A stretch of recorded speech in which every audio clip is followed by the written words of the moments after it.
Morning sickness and good nutrition. Morning sickness, which can strike at any point during the day or night, affects between 50 to 90% of all pregnant women at some point during their pregnancy, typically in the first 16 weeks. Source: Feinstein, ed. 1996. Many women will enter the second trimester of their pregnancy and put the vomiting, dry heaves, and nausea behind them, while others will continue to be all right up to the day of delivery. There are several tips and hints that a woman can keep in mind to ease some of the miserable discomfort of morning sickness. The easiest to remember: do not let your stomach get empty. The longer that you go between meals, the more likely you are to be ill, which is why so many women are sick the first thing in the morning.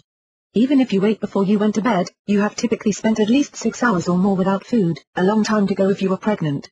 Your body needs increased nutrients to support the growing fetus as well as the other increases going on inside of your body. A pregnant woman's blood volume will increase by 50%, for instance. Your calorie count will increase, as will the need for all of the nutrients.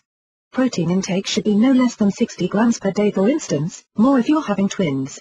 Source: Media Consult Nutrition Services. The increased protein is needed for physical growth, cellular and mental development of the baby, the placenta, the amniotic tissues, and maternal tissues. After delivery, the protein need will decrease slightly. However, if the mother is breastfeeding, the need will remain elevated by about 20 grams to ensure that the baby is getting enough milk. The baby's growth is the fastest during the second and third trimester, when the mother should be finished with the morning sickness. While it is not a good idea to allow your stomach to get completely empty, it is also not a good idea to be completely full either. The more food you eat at one time, the more likely you are to have bloating, gas, and heartburn, especially once the baby starts growing enough to push the stomach upward. It is far better to eat smaller meals far more often, aim for every 2 to 4 hours. Eating a small snack before bed and then again before getting up in the morning is also a good idea. These snacks should be based on complex carbohydrates and proteins for quick energy and then long-lasting satisfaction.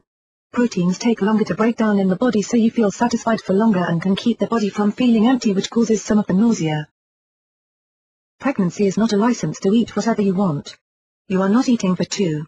You do need additional calories and increased nutrients, however you should not take this to be the time to start eating 2 pounds of steak and whole, fat, milks.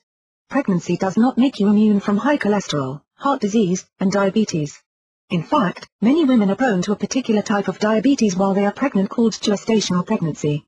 Having gestational diabetes increases the risk of developing diabetes after the birth of the baby as well.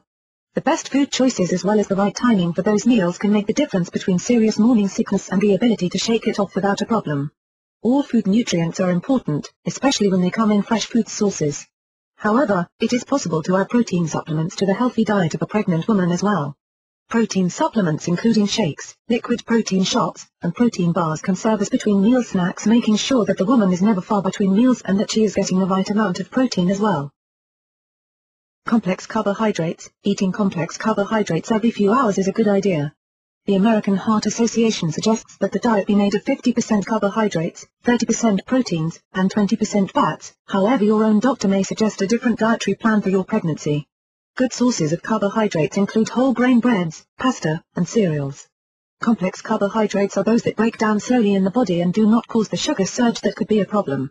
Proteins. Protein comes from 2 sources, animals and plants. Animal protein, which includes meats, fish, low-fat dairy products, and eggs, is a complete protein, meaning that it supplies all 8 essential amino acids. The body breaks proteins down into amino acids during digestion and then uses these amino acids to make other hormones and enzymes for a number of other functions in the body. The 8 essential amino acids that the body needs are leucine, isoleucine, valine, threonine, phenylalanine, methane, tryptophan, and lysine. Lean protein should be used as much as possible. Fish, like salmon and other cold water species, are good sources not only of protein but of fatty acids that are vital as well. Protein supplements. Protein supplements like a shake or a protein bar can keep the pregnant woman from running on an empty stomach and is an easy meal to grab when she is on the run. There are several to choose from, including powders and liquid protein shots. Whey protein powder. Whey protein is created from milk, so it is not good for those who are lactose intolerant, nor is it good for vegans. Vegetarians who still eat eggs or dairy products can use whey protein. In addition to being a good source of high-quality protein, the isolate is 90% protein. Whey also has a number of benefits for heart health as well. Many women may have problems with blood pressure during pregnancy, especially in a condition called preeclampsia. Soy protein. Soy protein is the only plant-based protein that is complete and is beneficial for a number of reasons, including heart health. It is a highly digestible protein and can be found not only in the powder supplement but in other forms as well. Soy proteins are in soy milk and other soy products like miso, tempeh, and tofu. Egg protein. The egg is considered to be the most perfect protein because all of its available protein is digested and used by the body. Egg protein powder is a supplement made from the whites of the egg, so it is high in protein and low in fat. ProfectR supplement. ProfectR is a liquid protein supplement from Protica which supplies a full 25 grams of protein per serving. It is fast and easy to consume and can be a perfect between meal snack. It does not have to be refrigerated, so it can be stashed in a bedside table and consumed in the morning before getting up. Other suggestions: almonds can help with heartburn by toning the muscle between the esophagus and the stomach. Eating a few raw almonds after every snack and meal can help for those who have heartburn. Source: Gottlieb. In addition to the almonds, ginger tea can help with the nausea if it persists, however it may raise the blood pressure in some women and should be discussed with the doctor.